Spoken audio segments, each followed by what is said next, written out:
Hello, जय हिंद दोस्तों। तो यार कुछ भाई लोग के कुछ जिन्यून से रीजन आया, जैसे कि प्रॉब्लम्स आए कि फिजिक्स में अपने मिसलेंसियस कुछ टॉपिक्स होते हैं, चैप्टर्स होते हैं, या फिर कह लो कि जिन्हें जेई मेन बहुत ज़्यादा पसंद करता है। तो उन सब में उनको दिक्कत आता है। जैसे मैं बता दूं कि ऐसे चैप्टर्स होते हैं जो कि एडवांस प्रीफर नहीं करता हूँ, सबको जेई मेन से प्रीफर करता है because they are in NCERT. So जैसे कि इलेक्ट्रोमैग्नेटिक वेव अपना हो गया, कम्युनिकेशन में हो गया तुम्हारा मॉड्यूलेटिंग वेव एंड दो band with all those things, communication में हो गई, एंड टावर ओवर वाली जो चीज़ें हो गई। और सेमी कंडक्टर्स में zener diode and that forward and reverse biases पे सिंपल सर्किट प्रॉब्लम आ जाते हैं। और कारनोट इंजन की एफिशिएंसी एंड दैट रेफ्रिजरेटर के कोएफिशिएंट ऑफ परफॉर्मेंस वाली चीज़ होती हैं। कभी कभी diffractions, polarization and single slit experiment से कुछ रिलेटेड क्वेश्चन आ जाते हैं। तो ये सब बहुत ही छोटे कम समय के टॉपिक्स हैं, लेकिन इनकी वैल्यू बढ़ जाती है जे मेन पॉइंट ऑफ व्यू से। क्योंकि अगर आप छोटे टॉपिक से अगर आपका क्वेश्चन एग्जाम में आ जा रहे हैं तो इनकी अहमियत ज़्यादा हो जाती है। जैसे बहुत ही सिंपल सा एग्जांपल लोग बताते हैं, जो मेंटर होते हैं कि अगर फिजिक्स में अगर आरवीडी आप पढ़ रहे हैं, 2 महीने का चैप्टर चलता है, वो अगर ठीक से पढ़ाया जाए तो उससे भी उतने ही वेटेज से क्वेश्चन आते हैं, एक दो क्वेश्चन आते हैं, बहुत ज़्यादा ज़्यादा आएंगे। और इन सब से भी आ जाता है। तो मेरे कहने का मतलब अपन को नंबर पे काम करने हैं कि how to get more marks. ये मैटर नहीं करता आप किस सब्जेक्ट से पा रहे हैं, चाहे केमिस्ट्री से पा रहे हैं, चाहे मैथमेटिक्स से पा रहे हैं, चाहे फिजिक्स से पा रहे हैं, अपन को बस नंबर पकाने हैं एग्जाम में। तो ये सब कुछ मिसलेंसियस टॉपिक है। और मैं ट्राई करूंगा कि जहाँ से भी मुझे क्वेश्चंस मिल जाएंगे, अगर मुझे टाइम्स मिल जाता है तो मैं I will try to discuss all the previous questions, है ना। कुछ को एरिया वाइज डिस्कस कर दूंगा। तो आज की इस वीडियो में मैं लिया हूँ इलेक्ट्रोमैग्नेटिक वेव पे कुछ प्रॉब्लम्स हैं, सेमी कंडक्टर्स की कुछ प्रॉब्लम है, और जो भी है मैं डिस्कस करने का प्रयास करूंगा यहाँ पे। और इससे जो भी छोटी मोटी थियोरी रिलेटेड चीज़ें हैं मैं उनको डिस्कस करूंगा। तो अगर मैं बता दूं भाई, जब से एनटीए ने अपने हाथ में जेई मेन को कंडक्ट कराने का जिम्मा लिया है, तो इलेक्ट्रोमैग्नेटिक वेव में एक उसका एक पोर्शन रह चुका है जो कि direction, speed, intensity of electromagnetic wave से एनर्जी से मतलब बहुत उसको प्यार है। मतलब हमेशा किसी न किसी अटेम्प्ट में ये क्वेश्चन पूछ ही देता है एनटीए। तो मैं कहूँगा कि भाई आप थोड़ा इस पे ज़्यादा फोकस करें और इस चीज़ को अच्छे से कर लें, क्योंकि आप एक दो शिफ्ट में तो फ्रिक्वेंटली पूछे जाते हैं क्वेश्चन। तो मैं नहीं चाहता कि जब ऐसे कम समय में आपको अच्छे नंबर मिल रहे हैं, 4-5 नंबर पक जा रहे हैं ना, एक दो क्वेश्चन पक जा रहे हैं, तो आप उसे मिस ना करें। और मैंने कुछ क्वेश्चंस, अब मेरे पास कलेक्शंस है जो कि प्रीवियस ईयर से मोस्ट ऑफ दिया है, और कुछ एनटीए जो ऐप है उसके जो टेस्ट हैं वहाँ से मैंने कुछ क्वेश्चन सेलेक्ट किए हैं। And I will try to discuss as much as possible here, means questions as much as possible यहाँ पे मैं डिस्कस करूँगा। बहुत सारे जो मिसलेंसियस फिजिक्स के जो चैप्टर हैं जिनसे क्वेश्चन आते हैं, I will try to discuss, है ना। तो तो आज इस वीडियो में कुछ क्वेश्चन डिस्कस करूंगा। तो आपको क्या करना है, if you are the serious aspirant, actually इस अटेम्प्ट में नहीं तो अगले सगले अटेम्प्ट में भी काम आएगा ये चीज़ आपको। तो आपको मैं देखो यहाँ पे मैं क्वेश्चन लिखूंगा, आपको वीडियो पॉज करके पहले अपने उसको फेयर ट्राई देना है कि आप क्या क्या मिस कर जा रहे हैं। Then I will detail here I will detail here the questions, and कुछ थ्योरी रिलेटेड होंगी जो कि काम आएंगे। तो मैं आपको यहाँ पे बताऊंगा, और आपको बेटर होगा आप इसे अपने नोटबुक में नोट कर लें, तो that will remain for ever, है ना। तो ये क्वेश्चन है, मैं क्वेश्चन एक्सप्लेन कर देता हूँ। Electromagnetic wave propagating in the direction I + J / √2 एक यूनिट वेक्टर है। इसके अलॉन्ग में वेव का प्रोपगेशन है, इलेक्ट्रोमैग्नेटिक वेव। और वेव पोलराइज हो रहा है अलॉन्ग के कैप, है ना। इस डायरेक्शन में वेव का पोलराइजेशन हो रहा है। तो आपको बताना है what is the direction of magnetic field, और ये 4 ऑप्शन दे रखे हैं। तो आप वीडियो पॉज करके इससे सोचिए अच्छे से, है ना, फिर अपना ट्राई कीजिए, अब देखिए कौन सा ऑप्शन मैच कर रहा है, and try to get something from option also, है ना। ऑप्शन एलिमिनेशन जिसे बोलते हैं, ट्राई कीजिए। हम्म, तो होप आप लोग ट्राई कर लिए होंगे। तो मैं इसे डिटेल करता हूँ, देखो क्वेश्चंस को। तो देखो भाई, अगर मैं बता दूं थोड़ा सा इलेक्ट्रोमैग्नेटिक वेव के बारे में, तो electromagnetic wave is resultant of two fields actually. जैसे मैग्नेटिक फील्ड और इलेक्ट्रिक फील्ड, जब two fields, what are the those two fields, electric field and the magnetic field. जब इलेक्ट्रिक फील्ड और मैग्नेटिक फील्ड, जब मेरा दो म्यूचुअली परपेंडिकुलर प्लेन में sinusoidally जब मेरे ऑसिलेट करते हैं, तो इलेक्ट्रो मैग्नेटिक वेव जनरेट होता है, that results into the generation of electromagnetic wave actually. So हम लोग क्या बोले कि जब हम लोग इलेक्ट्रोमैग्नेटिक वेव की बात करते हैं, तो उसके अंदर दो चीज छुपी होती है, इलेक्ट्रिक फील्ड और मैग्नेटिक फील्ड। एंड ये एक फैक्ट है कि इलेक्ट्रोमैग्नेटिक वेव के प्रोपेगेशन का जो डायरेक्शन होता है, और इलेक्ट्रिक फील्ड के ऑसिलेशन का डायरेक्शन और मैग्नेटिक फील्ड के ऑसिलेशन का डायरेक्शन, जो उनका प्लेन होता है, तीनों प्लेन म्यूचुअली परपेंडिकुलर होते हैं, जैसे अपने एक्स वाई और जेड होते हैं। तो आप इसको जानते भी होंगे कि propagation of wave and the oscillation plane in which electric field and magnetic field oscillating, all this three will be mutually perpendicular.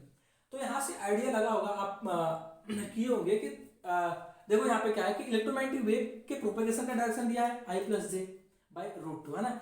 इस डायरेक्शन में इलेक्ट्रोमैग्नेटिक वेव मेरा प्रोपेगेट कर रहा है, और इस डायरेक्शन में पोलराइजेशन हो रहा है। तो आप लोग के दिमाग में यहाँ पे पोलराइजेशन वाली थोड़ी दिक्कत खा रहे हो भाई, इस पोलराइजेशन के डायरेक्शन से अपने को क्या लगना है। तो अगर मैं बता दूं कि आप एक चीज याद रख लो कि जब भी मेरा इलेक्ट्रोमैग्नेटिक वेव के पोलराइजेशन का डायरेक्शन देता है, तो वो डायरेक्शन इलेक्ट्रिक फील्ड का होता है। मतलब direction of the polarisation of electromagnetic field will be the direction of electric field. आप इसे लिख सकते हैं ना, मैं लिख दूं direction of polarisation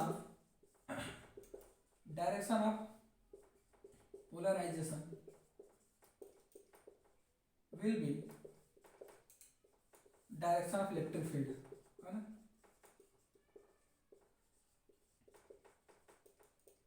direction of electric field, ये चीज ऐसे स्टार बना के लिख लो। और पोलराइजेशन से एक दिमाग में मेरी चीज आई कि पोलराइजेशन अपन जब भी करते हैं, तो ये polarisation is a characteristic property of a transverse wave. तो यहाँ से ये भी पता चलता है कि भाई अपना इलेक्ट्रोमैग्नेटिक वेव है जो एक ट्रांसवर्स वेव के नेचर का होता है ना। तो अपन क्वेश्चन पे आते हैं, तो ये चीज अपन को इस क्वेश्चन से क्या मिला कि पोलराइजेशन जो होगा, जो direction of polarisation of wave होगा, वही इलेक्ट्रिक फील्ड की डायरेक्शन होगा। तो अब क्या भाई, अपन को इलेक्ट्रिक फील्ड की डायरेक्शन पता चल गई, वेव के प्रोपोगेशन की डायरेक्शन पता चल गई। अब हम लोग निकाल सकते हैं ना मैग्नेटिक फील्ड की डायरेक्शन, मैग्नेटिक फील्ड के प्रोपोगेशन का डायरेक्शन निकाल सकते हैं, या फिर कैसे तो मैग्नेटिक फील्ड का डायरेक्शन निकाल सकते हैं। तो भाई एक रिलेशन होता है, बहुत ही मस्त रिलेशन होता है ना। कैसे अपन को अगर वेव की डायरेक्शन दी गई है, इलेक्ट्रिक फील्ड की डायरेक्शन दी है, अरे तो मैग्नेटिक फील्ड की डायरेक्शन कैसे निकालते हैं, मतलब वेव के डायरेक्शन में, इलेक्ट्रिक फील्ड के डायरेक्शन में और मैग्नेटिक फील्ड के डायरेक्शन में क्या रिलेशन होता है। तो मैं एक सिंपल सा रिलेशन लिखता हूं, E cap equal to B cap cross C cap. क्या है, अब कुछ लोग बंदे इस चीज को याद रखते हैं, है ना। कुछ लोग बंदे क्या होता है, किससे याद रखते हैं, B cap equal to C cap cross E cap. ये चीज वही है भाई, साइक्लिकली हम लोग इसमें से कोई भी चीज याद रख सकते हैं, इसे ये भी लिख सकते हैं ना, C cap equal to E cap cross B cap. अगर मैं बता देना चाहूँ ये चीज कैसे आ रहा है, तो अगर सब लोग ने आप लोग कराया होगा, जैसे कि ये अपन का क्या है, आई कैप मान लो, ये क्या है जे कैप, ये क्या है के कैप। अगर मैं आई एंटी क्लॉकवाइज घूमता हूँ, मतलब आई क्रॉस जे करता हूँ, तो मुझे के मिलता है, आई क्रॉस जे इक्वल टू के कैप मिलता है ना। अगर मैं जे क्रॉस के करता हूँ, जे क्रॉस के, तो अपन को आई कैप मिलता है ना, आई कैप। ऐसे ही आई क्रॉस के क्रॉस आई करेंगे तो जे कैप मिलेगा। अगर मैं यही उल्टा घूम जाऊं, अगर मैं उल्टा घूम जाऊं ऐसे, ये तो मैं एंटी क्लॉकवाइज घूमा, अगर मैं क्लॉकवाइज घूम के मैं अगर क्रॉस प्रोडक्ट कराऊं ऐसे, मतलब आई क्रॉस के कैप, तो अपन को जे नहीं माइनस जे मिलेगा, है ना, यहाँ पे माइनस जे मिलेगा। तो आप इस चीज को अपने नोटबुक पे लिख ले, जो भी समझे। तो मैं तो इससे याद किया हूं, तो अपन यहां से क्या निकालेंगे, direction of the magnetic field पूछा है ना, तो यहां से क्या लिख सकते हैं, थोड़ा सा साइक्लिकली घुमा लो, तो B cap equal to, B को इधर लाओ, ई को इस तरफ ला दो, है ना, equal to C cross E cap. C क्या है, सी मेरा डायरेक्शन ऑफ वेव है ना, जिस डायरेक्शन में मेरा वेव प्रोपेगेट कर रहा है उसकी डायरेक्शन को रिप्रेजेंट कर रहा है। तो भाई अपन को बी कैप निकालना है। ऑप्शन में यार एक चीज है कि ऑप्शन में जो बी है ना, मैग्नेटिक फील्ड का मैग्नीट्यूड नहीं है, ये कोई अप्रोप्रिएट कांस्टेंट है।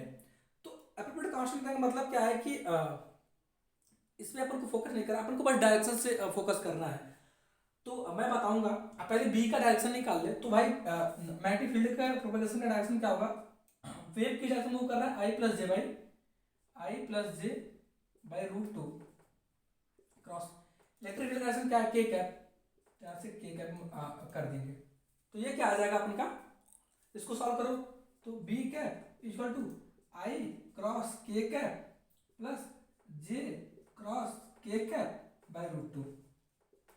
अभी यहां से बताया ना, I cap J cap K cap है ना, I×J करेंगे तो क्या बनेगा, I×K करेंगे तो क्या बनेगा, -J बनेगा। I×K करेंगे, देखो I×K मतलब क्या, मैं एंटी क्लॉकवाइज घूम गया तो यहाँ पे क्या बन जाएगा माइनस का J, और J×K कर दिया मतलब J×K कर दिया, इसका मतलब क्या बन गया मेरा, I बन गया प्लस I/√2। तो यहां से ये आ गया अपना डायरेक्शन ऑफ मैग्नेटिक फील्ड। तो यहाँ पे देखो I-J है ना, तो मतलब ये वाली चीज यहां से कंफर्म हो गई, I-J। तो ये वाला ऑप्शन तो पहले खत्म हो गया, क्योंकि भाई के कैप में तो होगा नहीं ना। अगर ऑप्शन से भी एलिमिनेट करना चाहो तो मैं अभी बताऊंगा ऑप्शन से कैसे एलिमिनेट करो, लेकिन यहाँ से पहले निकालो, मैं जो इसका जो ऑर्थोडॉक्स मैनर है कि कैसे इसको निकालते हैं बिना ऑप्शन से। तो यहाँ से बी का निकल गया I-J/√2, this is the direction of propagation of magnetic field. अब भाई अपन को ये यहाँ पे कुछ वेरिएशन दिख रहा है और यहाँ पे अंदर वेरिएशन दिख रहा है। तो अगर मैं अंदर वाली बात करूँ, देखो भाई एक बहुत ही लोगों को दिक्कत आता है, अगर मैं कोई भी जैसे स्ट्रिंग वेव में आप भी पढ़े होंगे कि अगर मैं इसे लिख लूँ कोई फंक्शन साइन ऑफ है ना ω t-kx+5, तो और एक कंडीशन ये बनी कि साइन ऑफ ω t+kx+5। तो अंदर वाली जो चीज होती है ना, इस चीज से अपन पता करते हैं कि वेव की डायरेक्शन में मूव कर रही है। जैसे कि ω t-kx है, तो ये अपना +x डायरेक्शन में वेव मोशन कर रहा होगा। ये क्या है, साइनसोइडल वेव का कोई इक्वेशन है, स्ट्रिंग वेव मान लो। तो और यहाँ पे ω t+kx होता है, तो मतलब -x डायरेक्शन में मोशन है। किसका मोशन है, वेव का मोशन है, इस डायरेक्शन में मेरा वेव मोशन कर रहा है। तो अगर मैं यहाँ पे ω t-k, यहाँ पे डॉट होना चाहिए एक्चुअली है ना, तो ω t- ये वाला चीज है, मतलब x की जगह ये है, तो मतलब -I+J/√2 है। मतलब कि ये जो वेव का इक्वेशन है, ये I+J/√2 डायरेक्शन में मूव कर रहा होगा। जैसे यहाँ पे -kx है ना, तो t-kx टाइप है ना, तो मतलब ये +x डायरेक्शन में मूव कर रहा था। अगर यहीं पे +kx होता तो -x डायरेक्शन में मूव कर रहा है। तो यहाँ पे अगर -I+J/√2 है, तो I+J/√2 डायरेक्शन में मूव कर रहा होगा। तो यहाँ से अपन को क्या दिया है, I+J/√2 वेव के मोशन की डायरेक्शन है, जिस डायरेक्शन में वेव मेरा प्रोपेगेट कर रहा है। तो देखो इस आप अंदर देखो, इसके अंदर क्या है, ω t+k I+J/√2 है। तो मतलब ये चीज क्या होगा, -I+J में मूव कर रहा है, प्लस लगा ना, या प्लस मतलब -x डायरेक्शन में, तो प्लस लगा है, प्लस के x टाइप है, तो मतलब I+J/√2 मतलब ये -x वाले को रिप्रेजेंट कर रहा है। लेकिन यहाँ पे क्या है, I+J/√2 डायरेक्शन मूव कर रहा है, तो ये वाला आपसे पहले कट गया। यहाँ से कुछ कैंसिल करो, ये वाला माइनस है, मतलब हाँ I+J/√2 में मूव कर रहा होगा। और ये मतलब अगर अंदर वाली चीज से देखो तो ये वाला पहले कट गया, और बाहर वाली चीज से देखो तो ये वाला कैंसिल हो गया। और तो मतलब कि अपन को क्या करना है कि ये मैग्नेटिक फील्ड का डायरेक्शन का आ गया, और अंदर वाली चीज चेक करो तो ये वाला चीज क्या आ गया अपना, यहाँ से आया कि I+J/√2 डायरेक्शन में मेरा वेव मूव कर रहा है। तो यहाँ से कुछ ऑप्शन आप निकाल सकते हो, क्योंकि ये वाला ऑप्शन भी मैच कर रहा है, लेकिन ये वाला ऑप्शन मैग्नेटिक फील्ड के डायरेक्शन को सेटिस्फाई कर रहा है, लेकिन अंदर वाला वेव के डायरेक्शन को सेटिस्फाई नहीं कर रहा है। तो यहाँ से ये वाला ऑप्शन कैंसिल हो गया। ये वाला डायरेक्शन तो मैग्नेटिक फील्ड के डायरेक्शन को भी सेटिस्फाई नहीं कर, तो यहाँ से कैंसिल हो गया। यहाँ तो सही था, लेकिन यहाँ से कैंसिल हो गया, ये वाला ऑप्शन यहाँ सही था लेकिन अंदर से कैंसिल हो गया, ये वाला ऑप्शन यहाँ सही था लेकिन यहाँ से कैंसिल हो गया ना, तो ये वाला ऑप्शन मेरा सही हो जाएगा। तो मेरा कहने का मतलब क्या है कि आप लोग इस क्वेश्चन में मैंने क्या आपको नया जाने होंगे कि पोलराइजेशन ऑफ जो भी फील्ड का पोलराइजेशन का डायरेक्शन होता है वहीं इलेक्ट्रिक फील्ड का डायरेक्शन होता है। और ये वाला चीज जो क्रॉस प्रोडक्ट वाली चीज थी आपकी यहाँ पे क्लियर हो गई होगी, है ना, जो क्रॉस प्रोडक्ट वाली चीज है कि है ना, E cross E equal to B cross C, है ना। अगर यहीं से अगर मैग्नीट्यूड के बारे में भी बात करते हैं कि एम्पलीट्यूड में रिलेशन क्या होता है, तो यहाँ पे अगर मॉड ले ले, मॉड में ई इक्वल टू मॉड में बी इंटू मॉड में सी, और अभी बताया कि तीनों परपेंडिकुलर होते हैं, तो अगर क्रॉस प्रोडक्ट तोड़ोगे तो साइन 90 आएगा, साइन 90 है ना, ले तो साइन 90, तो मतलब वैल्यू हो जाएगा एक ही हो जाएगा। तो E equal to B C magnet, मतलब अगर मैं एम्पलीट्यूड के बारे में बात करूँ कि what is the relation between the amplitude of the wave and the magnetic field and the electric field, तो इलेक्ट्रोमैग्नेटिक वेव में इलेक्ट्रिक फील्ड का जो एम्पलीट्यूड होता है वो C times of amplitude of the magnetic field होता है। जैसे कि amplitude of electric field will be C times of, है ना, C times of amplitude of magnetic field, ये एम्पलीट्यूड में आ जाता है। तो होप आपको ये चीज समझ में आ जाएंगे। ये डायरेक्शन अंदर वाली जो चीज होती है वेव के डायरेक्शन को रिप्रेजेंट करती है, ये वाला जो बाहर, अगर आपको मैग्नेटिक फील्ड का डायरेक्शन देखना है या फिर इलेक्ट्रिक फील्ड का डायरेक्शन देखना है तो अपन को साइनसोइडल जो अपने अंदर का जो साइनसोइडल फंक्शन है उसको नहीं ध्यान देना है, अपन को ये वाला चीज पे ध्यान देना है, बाहर वाली चीज पे। अगर वेव के डायरेक्शन में फंसाया है तो अपन को इस अंदर वाली चीज पे ध्यान देना है, क्योंकि अंदर वाली चीज जो होती है ओमेगा टी माइनस के एक्स, ओमेगा टी प्लस के एक्स, वो अपन को वेव के प्रोपगेशन की डायरेक्शन को रिप्रेजेंट करती है। तो और ये था पोलराइजेशन अपना जो होता है कि इलेक्ट्रिक फील्ड के डायरेक्शन को रिप्रेजेंट करता है। तो ये था अपना पहला क्वेश्चन। होप आपको चीजें समझ में आएंगी, आप इसे नोट में भी कर सकते हैं अपने, और जो भी समझे अपने भाषा में लिख ले कॉपी पे, है ना, ठीक है।